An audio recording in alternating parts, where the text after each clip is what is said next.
Well, hello, everybody. Blessings and peace on you in the mighty name of King Jesus. Welcome, guys, to this week's podcast. And you're really going to like this. I want to kind of premise this and tell you that one of the great privileges I have since the Lord's put me on TV and radio and since the church has blown up is I get to meet extraordinary people. And I love that. It's one of my most favorite things in the world. And one of the groups of people that I get to meet are people who have had next level encounters with King Jesus, some of them after they died. And today you're going to be hearing me do a really cool little interview with a young man, an 18-year-old young man and his mama Ginger, who you know what, guys? He actually, just as recent as August the 2nd, died, was in a coma, and was on life support for 3 days. And when he woke up from out of his coma, he had an extraordinary story to tell. Now, these people were not very religious people. They were minimal believers. I think that they described themselves as that they were people, we believed in Jesus, but we didn't really do much with it. You know, we didn't live extraordinary Christian lifestyles. And then this happened. Jesus enters the room and he changes absolutely everything. Can you imagine being a parent, sending your 18-year-old boy in to have his wisdom teeth removed, and then actually finding out that it was something that was fatal to him? And then at the moment where you were ready to give up everything, the brother wakes up and says, "Hand me your phone," because he's totally tricked out. And he starts typing the word heaven. He starts typing the word God. He starts trying to tell them, I saw my grandmothers. I've been with Jesus for the past 3 days. Listen, guys, you're going to love this. This is Brother Austin Cole, and this is his mama Ginger, as we were together here in the studios here at Open Door Church. Let's go there now.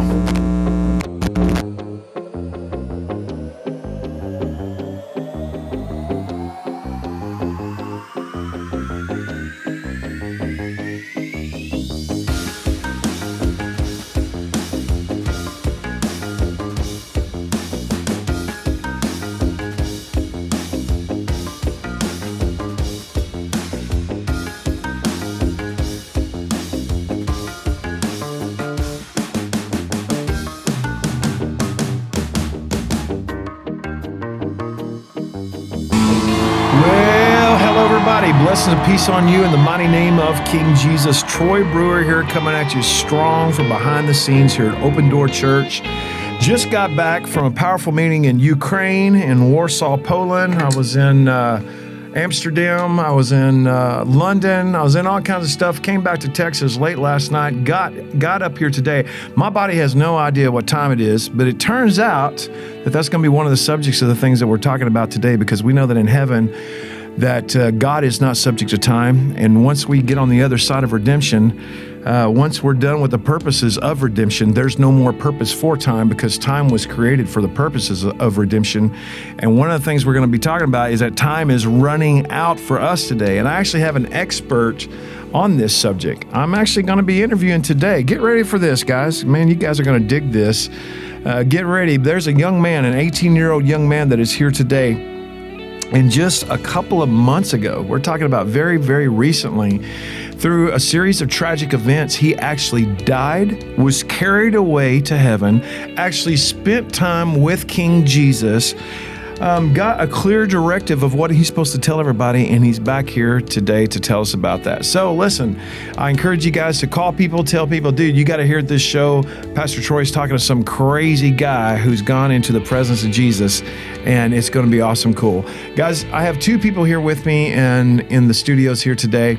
I have Brother Austin Cole. Austin, how are you doing, my friend? All right. How about yourself? I'm doing good, man. I'm a little bit ragged out, but I'm good. Right on. It's good to see you, man. Yes, sir. Thank you so much for joining me here today. I cannot wait to talk about this, man. I can't. Sir. And then I also have your mama that's here with us, and Miss Ginger Wang. Is that correct? Did I say your last name right? That's right correct. on. Welcome, Ginger. How are you? Good, thank you. Blessing and peace on you. So I think it's the first time that I've actually been in a room with you guys where we actually talked. I've seen you on some videos, and I've heard your testimony. And I asked Brother Mason, the guy who does all my radio for me, I said, hey, man, can you get a hold of this guy and see if we can do a podcast? I want to say thank you so much for joining us, man, and for coming in and for being a part of this. Right on. Thank you. You're so welcome, man. Well, I'm going to start with you, Miss Ginger. So, wow, as a mom, you have been through something this year, man. Yes. I mean, you've been through something, and once you go through something like this, you're never, ever, ever the same. You never imagined that when you sent your son in to have his wisdom teeth removed, that it would be a life or death situation, that it would be something like that. Right. So tell me a little bit about that, and tell me about the medical condition that actually led up to this event. Okay, so it was a Friday morning. It was August 2nd, 2019. Austin had all 4 of his wisdom teeth removed just routinely. And so he gets home from the surgery that day. He's out of it from anesthesia. That's to be expected. Sure. And then on Saturday, he appeared to be in mild pain, I would say, and he was just kind of out of it. But by Sunday morning, when he woke up, he was severely, and I mean severely swollen on the right side of his face, jaw, and neck. Oh, no. So I tried to give him medications to control the symptoms, and he complained of a severe sore throat. And his condition obviously deteriorated throughout the night. And by Monday morning, I knew something was really wrong with Austin. And I tried to contact his surgeon's office and wasn't able to. So I contacted their other location, and I expressed my concerns of Austin's condition. And they reminded me he had 4 wisdom teeth removed. And everything I was expressing was nothing but normal. Wow. So all your bells and whistles and alarms are going off. As a mom, Yep. you're like, man, this is not normal. You get a hold of them, and they're like, yeah, no, this is just kind of what happens. But it wasn't. It was more than that, wasn't it? That's correct. And they offered us appointment. It was 3:45, 4 o'clock that day. Wow. So he's pretty much suffered all day Monday while we thought this was normal, the swelling, while we waited for that later appointment. So we get him to the appointment that day, and they immediately examined him and told us to get him to the emergency room. Wow. And on the way to the hospital, he says, "Mom, I'm going to die." And that's when his airways began to close up. And so we get him to the hospital, and they did a CT scan. And they told me he was in critical condition and had a fatal infection called Ludwig angina. And that's caused from his wisdom teeth being removed, or complications from the wisdom teeth being removed. So Austin, you actually told your mom on the way to the hospital, I think I'm going to die. Yes, sir. My goodness. Had you ever experienced anything like that before, where you thought you were going to die before? No, I just had already knew, I had visioned it, I had already knew what was going to happen. And dude, you are so prophetic. You have such a huge prophetic gift on you, Austin. You really do, man. So you're like, okay, well, I think I'm going to die. So as scary as that is, I mean, were you panicking? Were you freaking out? Or were you just like, well, I think I'm going to die? What did that feel like from your side of things? I was going all over the place. After they had called my name back, I gave my phone, my wallet, my hat, my keys, everything to my mom. Wow. Which is kind of your way of saying, yeah, I don't think I'm coming back. Right. No kidding. Wow. So Ginger, your little boy gives you all this. Of course, he's a grown man now. I mean, he's got a cool Scooby-Doo beard, man. Kind of looks like Shaggy, right on, which is awesome. And you're like, okay, and they're like, this is happening. This is actually happening. We just went to just go get, the little brother's teeth removed. Now we're in a life or death situation, and they told you a fatal. This thing kills people. Right. So then they wheeled him back. You see him wheel him back, right? They close the door behind him, and then you're left in the room. His surgeon, not the one that removed his wisdom teeth, but the one that did his surgery in the hospital, he took me, and his name is Dr. Daniel Dugan. He took me to the side, and he pretty much prepared me that Austin's in critical condition and has a life-threatening infection, Ludwig angina, and that he needed to be intubated and placed on life support immediately and undergo surgery immediately. And that's when I ran out the hospital doors, screaming and praying the best way that I knew how, pleading with God to not take him from me. So up until this time, Ginger, your walk with God was real. You did know Jesus, but it had been pretty minimal compared to what it is now. That's correct. And so you were telling me that before. Well, I'm not just judging you. I'm just, and plus I just know how this kind of stuff changes people, man. And so, but I mean, but compared to how you're walking now, and compared to what you was, it was pretty minimal. So you just go out there and you're just going to cry out to God. You don't know what else to do. Right. So while all that's going on, Austin, you're laying in a bed and everybody's trying to save your life, and then something happened. What happened? I woke up in a vision. I had saw my mom crying, the medical team working on me. After that, I'm in a tunnel with an angel. Wow. Yes, sir. Going through the tunnel, I see the gates of heaven. Okay, can I just stop you, man? Sir. So whenever you saw this angel, so what did this angel look like? I mean, it was so beautiful. It had long, golden wings. No Put it kidding, like he that. actually had wings. I love it. Yes, sir. I love it. So what did his hair look like? What kind of clothes was he wearing? It was actually, I can't describe what the angel actually looked like in face. Okay, that's all right. That's okay. I know. I can completely understand that. So you're going through this tunnel, and you're being taken through some place that you're describing as a tunnel, Right. and then you can actually see the gates of heaven. Right. What do the gates of heaven look like, Austin? Tall. It's beautiful. Come on, right on. So what color were they? Mines were golden. A lot of people say white, but mines were golden. Awesome, man. No, that's okay. That's cool. You know, Jerusalem has tons and tons and tons of different gates. One of them is actually called the Golden Gate. That's the Okay. Eastern Gate. The gate that Jesus walks in and out of, that one's called the Golden Gate. Gotcha. I'm pretty sure that heaven has multiple gates. I mean, I know that in the book of Revelation it specifically describes 12 gates of the New Jerusalem. But I know that gates represent praise. It represents entering in and out and all that kind of stuff. So it wouldn't surprise me if there's multiple gates to heaven. It wouldn't surprise me that. But you knew that these were the gates of heaven as soon as you saw I them. had already knew. So man, is it a Todd deal, Austin, that whenever you see something, there's like information, you just know stuff about it? Right. Yeah, I love that. Okay. All right. So off you go and you're headed towards the gates of heaven. And what happens? Once they open, Oh, I bet that was a big deal. right, there was loud, beautiful music coming from everywhere. Come on, man. On earth, I can only hear out of one ear, but while I was in heaven, I was deaf free. Heard out of both my ears, heard the most beautiful sounds ever. Oh my gosh. Okay, so now you're actually hearing in stereo. Right. It's probably for the first time. So you're deaf out of your left ear. Right. That's remarkable. No sound at all. So you're completely deaf out of the left side of your head, and here you are in heaven, and you're hearing. I'm like, oh my God, I just can't believe this. Oh my gosh! I bet that was so amazing. It was. It was so incredible.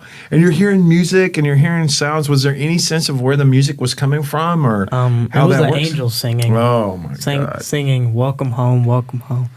Stupid cool, man. Right. Singing "Welcome Home." You actually understood the song they were singing, and it was a welcome home song. It was a welcome home calling. Oh my God! I just want to start bawling right now. I love that. That means so much to me, man. So you go through the gate, and what happens when you get through the gate? I see my two grandmothers, which I Oh. had conversations with, and after that, Whoa! Stop! I'm sorry.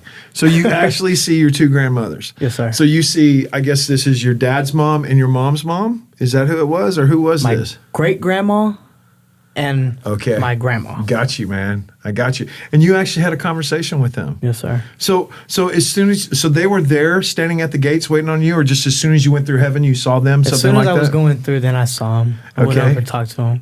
And then you walked right, you go right over there and you talked to him. Right. And so did it feel weird? Did it feel awkward, or did it feel completely natural? No, it felt just right. Oh, come on, man. That's a great Right. description. That's good. So you start talking, and then y'all had a conversation. Mm-hmm. And you had a conversation with both of them. Do you remember? You don't, and you don't have to tell your conversation if that's private. No. But do you remember the conversation? I remember. Oh, that's outstanding. That is outstanding, man. Okay, so then after you spend some time with your two grandmas, your grandma and your great grandmother, which is so cool. By the way, did you know them before they died? Yes. You did. How long had it been since you'd seen them? My great grandmother passed away when I was young, like as a little boy. And then my recent grandmother passed away when I was 13. So That's pretty recent. Yes. Because you're just 18 now, right? Okay, brother. Okay, little brother. So I know that when I had my encounter with Jesus, the Lord specifically, it's a long story. I'm not going to go into it. This is your show, so today, but I know that since then, I was very aware that there were people who were rooting for me, watching me, that were a part of my spiritual legacy. You know what I mean by that? My spiritual heritage. And I was very aware of that in my encounter with Jesus. And some people I didn't even know, man. Some people were generations before me that had prayed and had believed God, and then it was passed down to the next, and then it landed on me, just like all this has landed on you now, right? And they're like, go Austin, go Austin. You know, the Bible says we're surrounded by a great cloud of witnesses, right? Right. So after you meet your grandparents, man, what happened after that? I saw like some pretty colors, very vibrant. They just don't exist here on Earth. Come on. So there's actually things that you can see and hear in heaven that we do not have the capacity to see in here on Earth. We do not have the capacity. We don't have the eye spectrum. We don't have the color spectrum. We just don't even have the ability to be able to see those colors. Right. And you see them in heaven. Did everything make you feel good? Did everything make you feel life? Did it feel like just everything was giving you life there? That's awesome, man. So now you're seeing all these crazy cool colors. Did it feel like you were moving as this was happening? Were you going from one place to another, or? I was just walking, doing my thing, just walking, and then I get to see Jesus wearing a long white robe. I shook his hand. Wait, okay. So you're walking, and then you come into the presence of Jesus. Yes, sir. Did you see him a long ways off, or did you just see him? No, it was just like a click. Okay, just like a click, he was there. Yes, sir. And were you scared when you were in the presence of Jesus? No, never. Never, you say? Never. I love that. Right on. So you felt totally secure, totally safe. Felt like I was at peace. No threat whatsoever. No threat, no harm. Right. There you go. Awesome.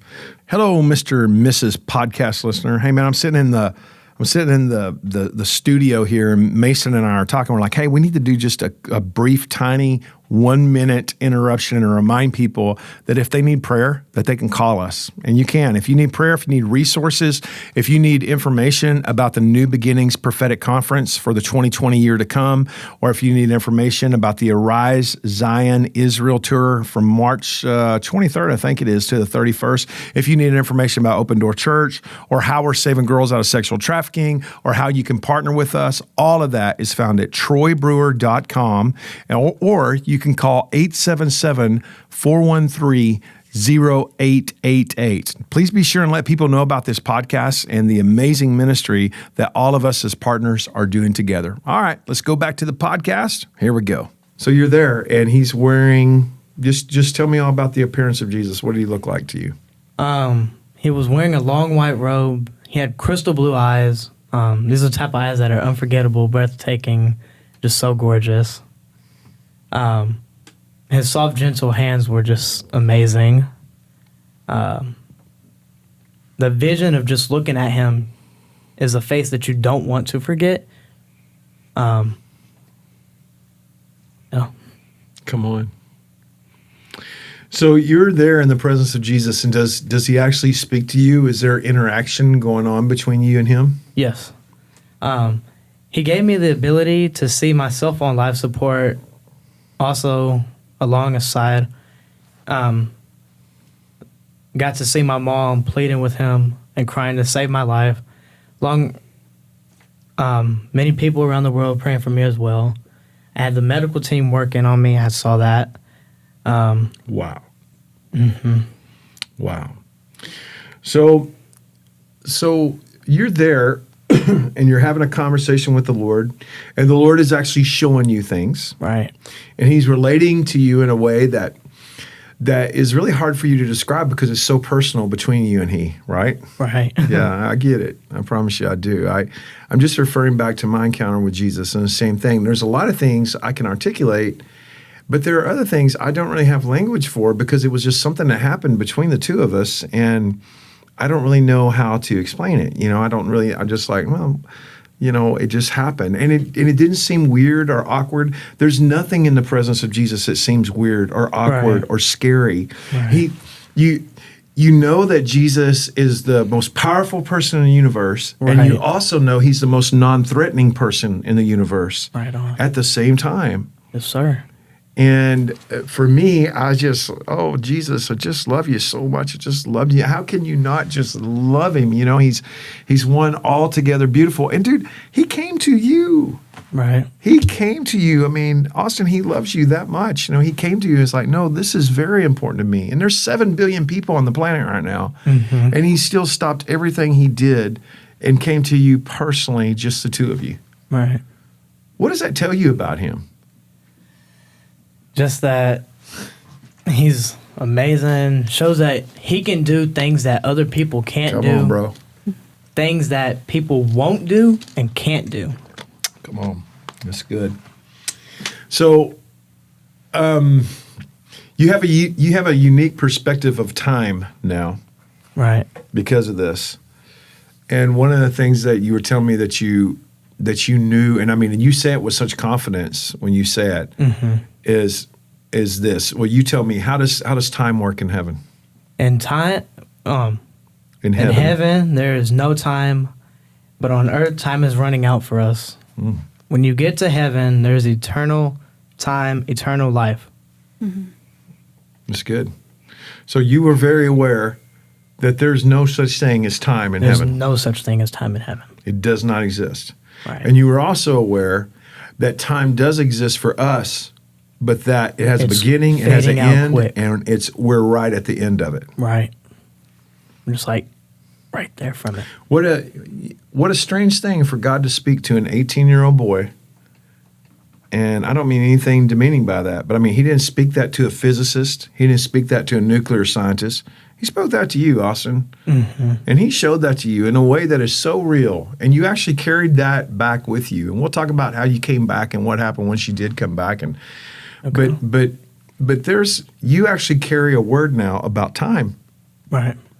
And the word that you have is, in heaven there is no time, and the time we have here now is quickly running out. Right. What do you think that means when the Lord shows you that time is running out? What's fixing to happen here on earth? What does it mean for time to run out? Means he's coming on. quick. He's coming quick. He is coming quick. Did you have any sense in heaven that everybody in heaven knew that Jesus was coming back soon? Did you have any sense like that? Yep. Wow, dude. So, Mom, while this is going on with him, you're praying, you're crying out, you're freaking out, you're being a mom. This is your boy, and all you did was have his wisdom teeth pulled. Right. And now it's turning out to be something that's fatal and it's altering your life forever. And you're just crying out to God. Only you can know what that's like to be in that. Right. Only a mama can know what it's like to be in that situation where, where you have your child and he has his whole life in front of him, and then all of a sudden that is threatened. So you go out there and you cry out to God. And so what's going on between you and God outside the parking lot or wherever it is that you're at? What's going on?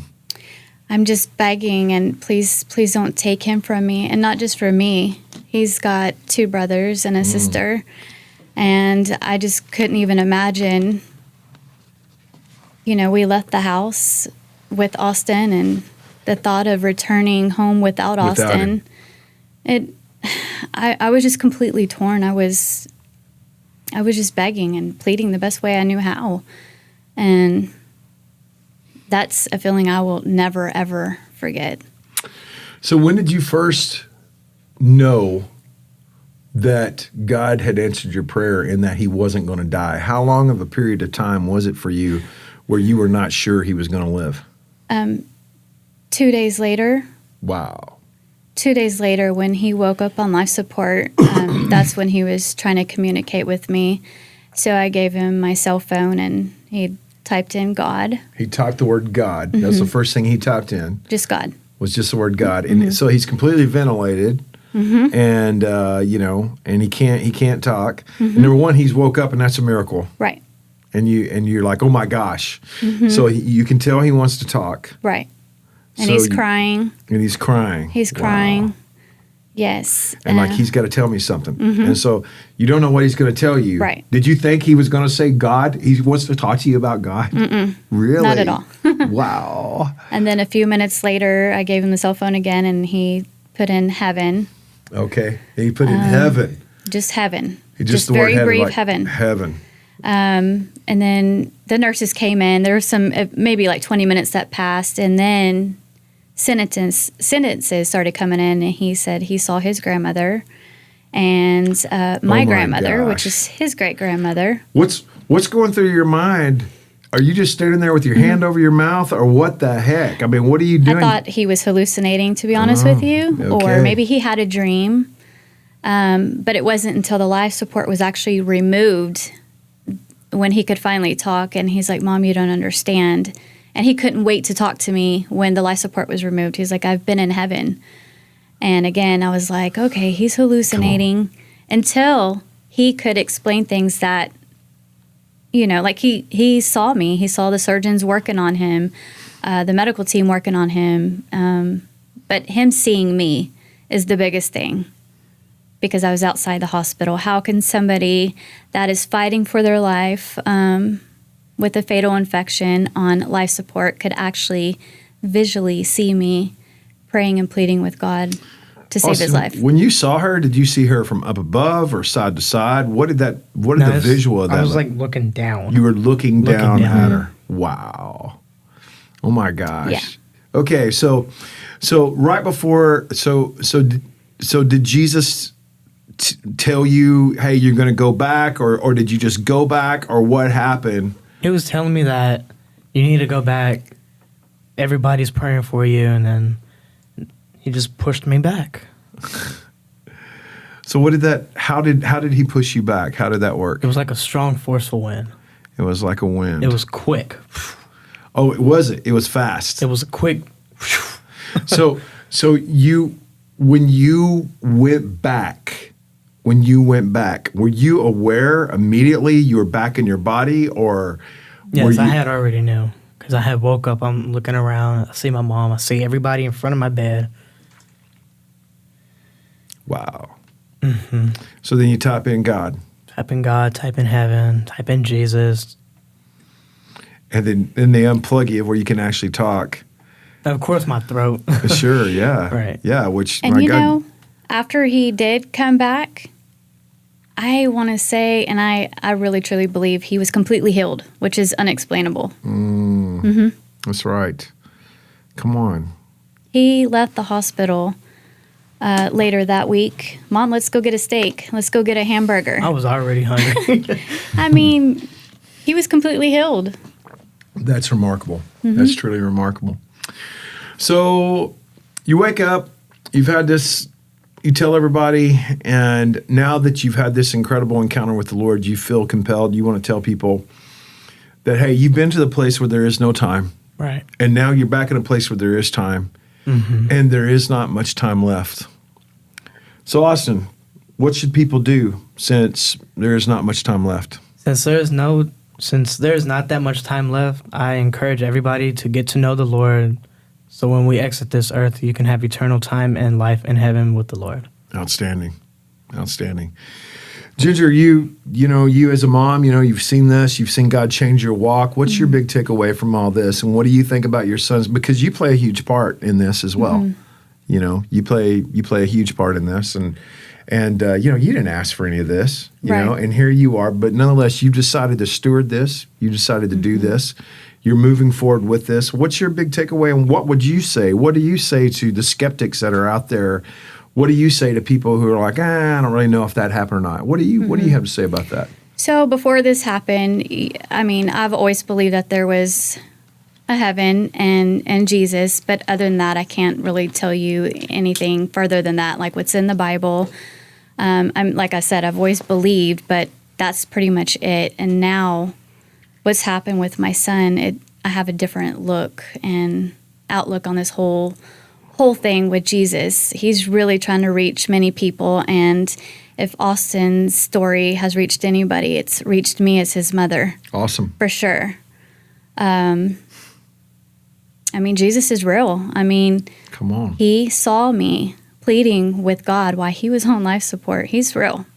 He is real. And maybe... And he loves you. Yeah, he really does love you, Ginger. And he considered you. I mean, in the midst of all of the stuff he has to do in the universe, he stopped what he's doing and he considered your mom, Austin. He considered her. He considered you. You guys are so important to him. It's remarkable. You know, I had a friend of mine 30 years ago that when I first started doing radio, there was a guy he was a big time radio guy, and he was an old man, and he had a child in his old age. He was actually 52 whenever his child was born, and now his child was like 17 or 18, and this guy was like, in his 70s now, right? To make a real long story short, his son died in a motorcycle accident, and it devastated him. And he was this old man, even though I was in my young 20s, I just idolized this old man. I loved him so much, and he was so devastated. And his wife had already died, and I went to his house, and he wouldn't answer the door, and he was such a happy guy, and he was done. So about 3 months goes by, and one day I was at the radio station, and he came in, and he's just like, "Troy, how are you?" I'm like, "Dude, what are you doing? Where have you been? My gosh, what's up with you?" And he said, I told him, I said, "Dude, I didn't think you were going to survive this." And he said, "Well, I wouldn't have, but God did something amazing for me." I'm like, "What?" He had a vision of his son, and he had a vision of the Lord, and the Lord said, "I'm going to show you something," and showed him his son, and his son spoke to him in this vision and said, "Dad, Jesus showed me you praying for me when I was on life support. And Jesus told me, I'm going to send you back." And I told the Lord, my dad has always raised me to choose you above all things. My dad will be okay. And he said, and Jesus argued with me and said, your dad will not be okay. And he said, no, he will, man. My dad's an awesome man of God. He said, he's not going to be okay. And he said, I'm going to let you tell him. And he had a vision of his son where his dad said, Daddy, I want you to know it was the Lord saw you and he considered you in this thing. And I'm fine and I love you. And I'll see you whenever you get here. And it was over. And that brother got up, sold everything he had. And he told me, he gave me a big hug. And I said, where are you going? He said, I'm going to Mexico. I'm going to spend the rest of my life walking through the Mexican mountains, just leading people to Jesus. And we never saw him again after that. So the Lord saw your mom and considered her. And I mean, that's how much influence, that you guys have with God, the creator of the universe. He chooses to give you influence over it. All right. Well, Austin, Ginger, I'm so glad that you guys have joined me today. What a great privilege to have you guys. Thanks for having us. Oh, man, I'm glad to have you. Dude, and I'm so glad you're still alive, by the way. It's glad to be alive. Yeah, man. You know what? Texas is a lot better place with you in it, man. You're wearing a shirt straight out of heaven. Looks like the Straight Outta Compton shirt. It says Straight Outta Heaven, and it's so cool. Well, friends, you have been listening to the amazing testimony of Austin Cole, 18-year-old, and his mama, Ginger Wayne. And the two of them together are here to testify the reality of Jesus and how much he loves us. This amazing story is a true story, and it's something that just happened just a couple of months ago. And if you'd like more information about Brother Austin, all you got to do, he says, is look him up on Facebook. Brother Austin Cole in big time Dallas, Texas. Just go there and do a search. You'll find him there. And in the meantime, Ginger, I want to tell you, man, thank you so much for joining me, and thank you for your testimony, and I bless you in Jesus' name. Austin, I'm your friend, and I'm your brother, and I love you, and I'm proud of you, man. Sorry. Yeah, I bless you, brother. All right, my friends, that's all the time that I have for today. Guys, remember, time is running out. Run hard after Jesus. Bye-bye, everybody.